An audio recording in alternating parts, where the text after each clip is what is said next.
Hello दोस्तों, इस कहानी का नाम है शादी की रस्म। माँ हमेशा कहती थी, देख वर्तिका, जब शादी होगी ससुराल तो जाना ही है। कुछ तो सीख ले बेटा, ससुराल में हंसी का पात्र ना बनना पड़े, मुझे ताना ना मिले। इस बात का तो ख्याल रखा कर, जग हंसाई मत कराना। पर सुनता कौन था माँ का, एक कान से सुना दूसरे कान से निकाल देती थी। वर्तिका ने कहा, नहीं माँ, मुझे नहीं सीखना ये सब। अरे ऑर्डर कर मंगा लूँगी ना जोमेटो से, काहे को चिंता करती है तू, फिक्र मत कर, भूखे नहीं मरेगी तेरी बेटी। वर्तिका अपने तर्क के आगे माँ को चुप करा देती थी। समय को चलने से कौन रोक सकता है। समय आया, वर्तिका की शादी भी मनचाहे लड़के से हो गई। वर्तिका ने लड़के से कह भी दिया था, देखो यार, मुझे खाना वाना बनाने नहीं आता, इसके लिए मुझे परेशान मत करना। उस समय बात आई गई हो गई और ख़त्म भी हो गई। ससुराल जाने के दूसरे दिन सारा घर रिश्तेदारों से भरा पड़ा था। ननद ने उसे सलीके से साड़ी पहनाया और तैयार किया। तभी सासू माँ आई और कही, बहू, मेरे यहाँ रस्म है, पहली बार बहू रसोई में कुछ मीठा बनाती है, तुम जो कुछ भी अच्छा बनाती हो बना लेना। यह सुनकर उस जाड़े के महीने में भी वह पसीना पसीना होने लगी। ननद ने पूछा, क्या हुआ भाभी, आपकी तबीयत ठीक नहीं है क्या? वर्तिका ने कहा, हाँ दीदी, कुछ उलझन सी हो रही है। उसने कहा। उसकी ननद बोली, ठीक है, आप अभी आराम कीजिए, यह रस्म शाम को कर दीजिएगा। कहकर वह चली गई। वह कमरे में एक तरफ बैठी सुबुक सुबुक कर रोए जा रही थी। माँ की हर बातें उसे याद आ रही थी कि कैसे वह उनकी हर बातों का जवाब दे उन्हें निरुत्तर कर देती थी।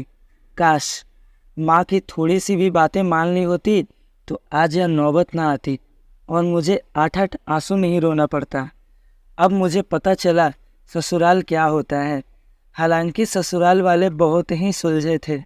कुछ देर बाद अपने मन को शांत कर उसने माँ को फ़ोन मिलाया। वह कुछ बोलती उसके पहले ही माँ बोल पड़ी, हाँ वर्तिका, बोल बेटा, कैसी है तू? माँ का इतना कहना था कि वह अपनी गलती के लिए फूट फूट कर 8-8 आंसू रोने लगी। माँ घबरा गई। क्या हुआ, तू रो क्यों रही है मेरी बच्ची? वर्तिका ने कहा, माँ, तुम्हारी बात ना मानने का आज बहुत बड़ा दंड भुगतना पड़ रहा है। उसने कहा। माँ ने पूछा, बता तो सही, हुआ क्या? वर्तिका ने कहा, माँ, यहाँ रस्म है, पहली बार बहू को कुछ मीठा बनाना होता है। यह सुन मैं पसीना पसीना होने लगी। वो तो शुक्र है कि ननद ने मुझे अपमान के गर्त में गिरने से बचा लिया, नहीं तो मैं सबके सामने कितनी अपमानित होती। माँ ने कहा, ठीक है, पहले तो अपने आप को संभालो और जो मैं बता रही हूँ उसे ध्यान से सुन।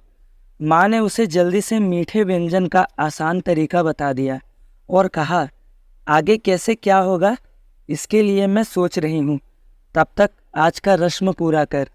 वैसे तुम खुशनसीब हो जो तुम्हें ऐसा ससुराल मिला। जैसा माँ ने बताया उसने पूरी ईमानदारी से अपने दिमाग में बैठा लिया और शाम में उस रस्म को पूरा किया। सभी उसकी तारीफ किए बिना नहीं रहे। तो मित्रों, इसीलिए कहा जाता है कि माँ बाप की डांट में भी प्यार छुपा होता है और उनकी डांट हमें ज़िंदगी में आने वाली मुसीबतों से छुटकारा दिलाने में मदद करती हैं।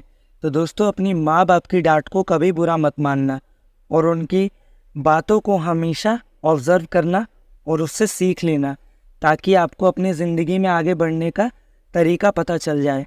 तो दोस्तों, मिलते हैं अगली वीडियो में, तब तक के लिए बाय। और हाँ, सब्सक्राइब ज़रूर कर देना दोस्तों, ताकि आपको ऐसी वीडियो देखने के लिए मिलती रहे। Thank you.